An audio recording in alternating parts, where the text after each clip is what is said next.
Alright, so here we go with game number 1 of this tournament. Sorry in advance for the kind of choppy video. For some reason my camera itself had some trouble that night recording these games, so they may look a little choppier and a little less clear than normal. But I hope to make it easier on you by explaining it as best as I possibly can. So I purchased an Elf Thief for 2 masks, and I used Resurrection Global, which is one of the 2 basic actions that I brought. So I put a die in my bag. Here's my team. So 2 Elf Thief dice, 1 Blink Dog, 2 Lizard Folk with Swarm, 2 Dwarf Wizard Paragons and Tarums, 1 Hill Giant, which has great synergy with 1 Beholder, 3 Clay Golems, 2 Drizzt, and then I chose Cloud Kill and Resurrection. So I added a little bit of ramp with Resurrection, seeing as I had a decent amount of shield characters, 2 low drop shields and 1 larger shield. And then Cloud Kill is obviously for the big final swing at the end. My goal is to use experience to build up the strengths of my Elf Thief and Dwarf Wizard, and then to finally swing in using Cloud Kill to make all of my strong characters essentially unblockable, unless they have a bunch of energy, of course. If they have a bunch of energy during an inset match, then good for them, but most likely you won't, because these inset matches are extremely energy sparse, I guess you could say. So I end my turn by moving my dice into used pile, and then I pass over to my opponent. My opponent's fairly new at this game. She's only played a couple of times. She had a great draft, though. I was really impressed by what she put together for her draft. She's played card games and stuff like that before, she told me, while we were playing. So she picks up one goblin. She pays again to pick up another goblin. So she picks up 2 goblins with Swarm, the 2 cost. So she drafted the goblins. She drafted 3 of them. A gelatinous cube, rare. She drafted 2 dice for that. She has an Oni. She's got 3 Glabrizus. She's got 2 giant spiders. Those also have Swarm. She's got a rare Lulth for 7. That's going to be kind of hard for her to buy. 4 cost cockatrice, 2 of those, and then Iron Golem, which is a great 7 drop that you can actually use Fabricate with, which is Fabricate 3/5. So if you KO 3 of your characters and their total purchase cost equals 5, then you can buy that Iron Golem for 3. She used Distraction and Mystic Box as her two basic action that she decided to bring. So because I resurrected on first turn, I have to put things into the bag and pull a 4th die, because I only had 3 in the bag. But I don't end up pulling anything that I purchased, so I end up pulling another sidekick. So I re-roll the sidekick. It comes back as energy. That leaves me 5 energy. So here I can purchase a 3-drop and a 2-drop. I've got the energy to buy an Elf Thief and a Dwarf Wizard if I wanted to. So I'd pay 3 here with that bolt for a Dwarf Wizard, which is a good buy, and 2 for the other Elf Thief. So I've purchased some good early game stuff here in the early goings of my turns. My opponent rolls her dice up. She's got 4 energy. She's going to re-roll a shield, Re-roll the shield. It comes back as a shield. So she's got 4 energy. Let's see what she decides to spend it on. She could pick up more goblins. She only has 1 more to pick up. Looks like she's going to pay 3 and buy a giant spider. So she's got a swarm team going. So her goal is to kind of get a goblin out there and then allow it to do its swarm ability. Maybe she'll buy up some more of those giant spiders too. So re-roll my first Elf Thief. He comes back up, which is good. I don't actually have to pay to field him because of his ability, and I can use her leftover energy. I don't know why she didn't choose to resurrect there. Probably didn't know about the fact that I had that resurrection global and that it was open to her. But in any case, I use it along with the other 3 energy that I had to purchase a Beholder.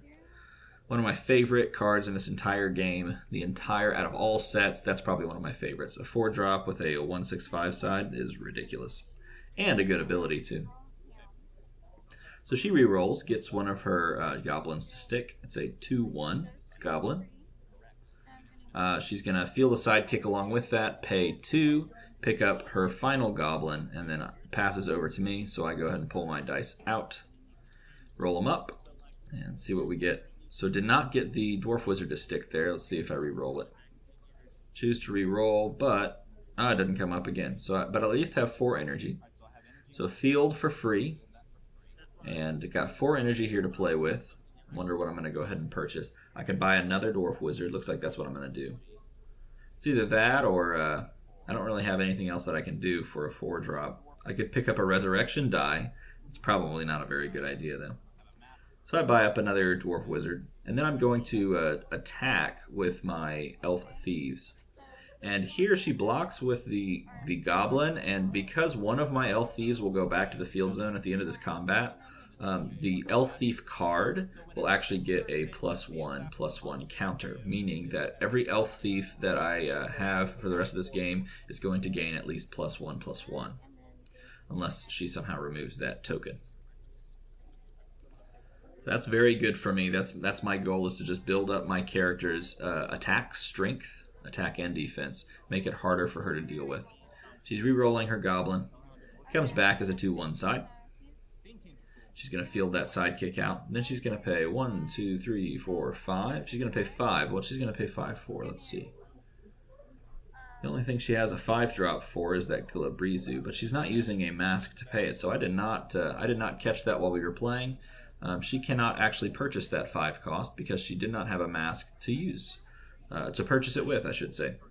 But again, I didn't catch it, so I can't punish it, sadly. So I guess I'll have to deal with that. So I get 2 sidekicks here. Reroll some stuff. Let's see. Gonna reroll Elf Thief and one of the sidekicks. It's actually not bad to keep those sidekicks, and it actually comes back as a sidekick, so it's no skin off my teeth. So no energy for me to steal, but I can still field it for free.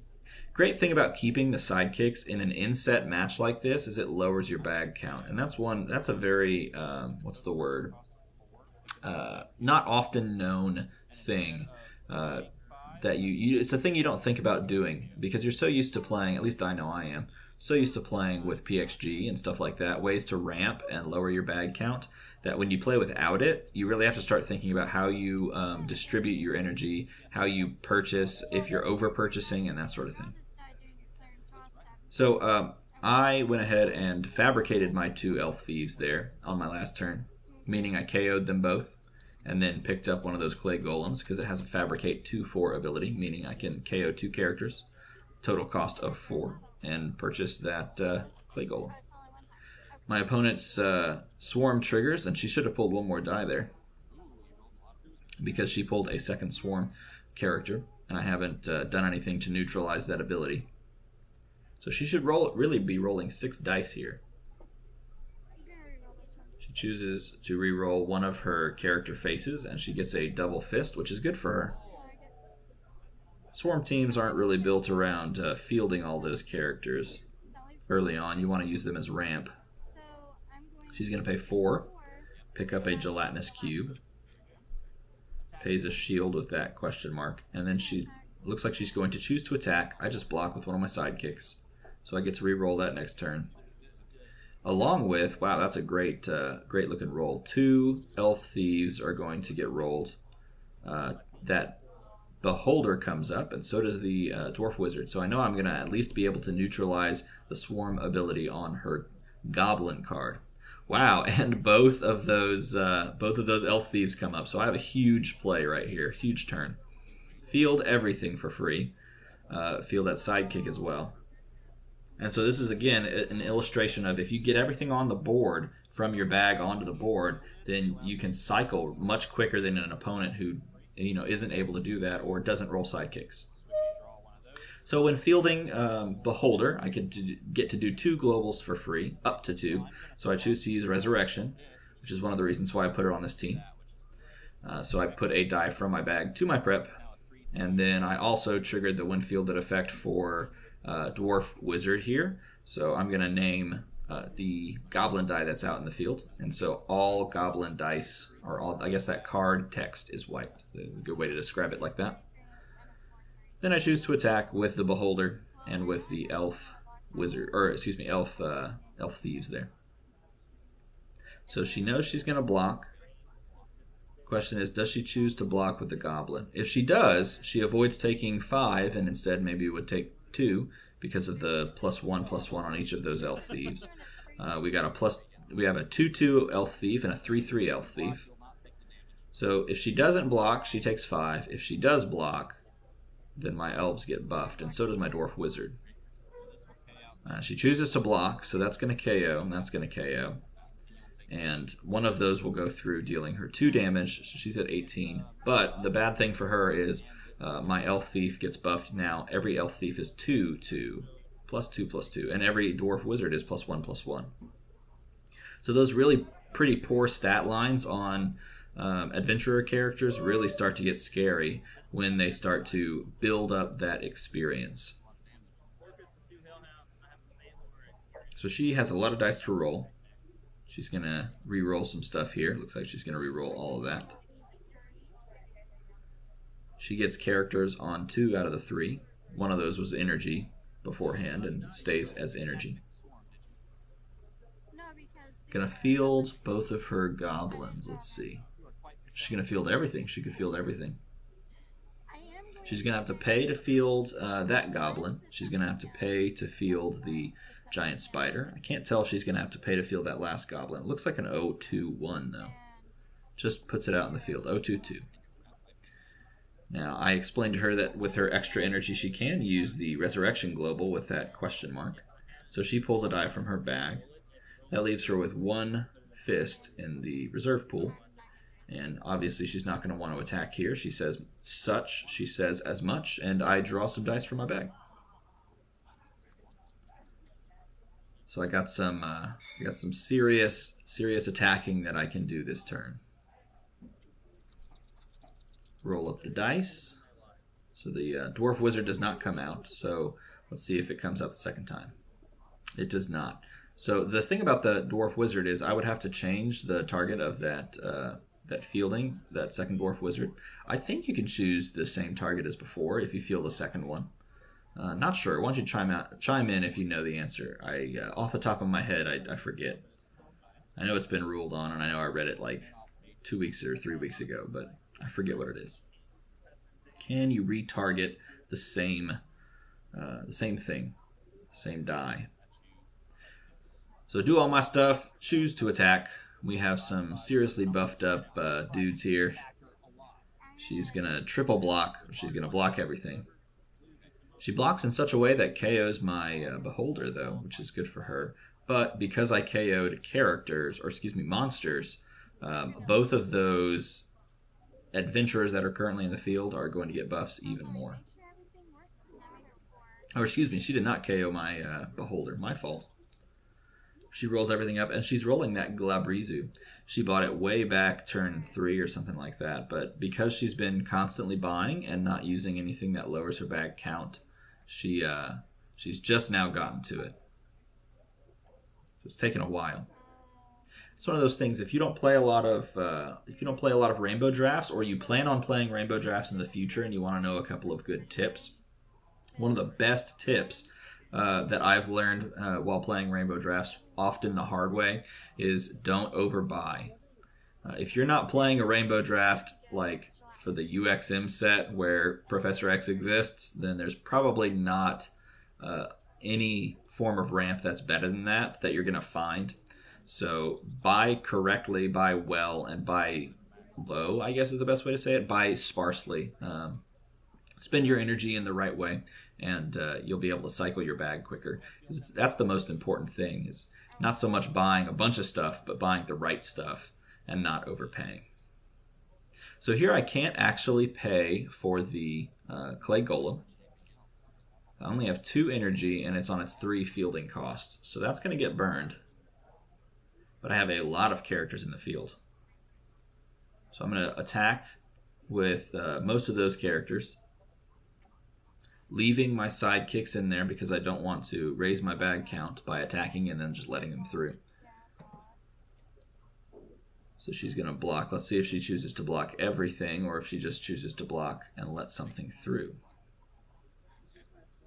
She chooses to block with everything.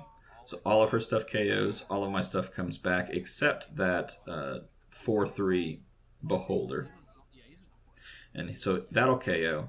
My adventurers will get buffed. All of her stuff gets wiped, though.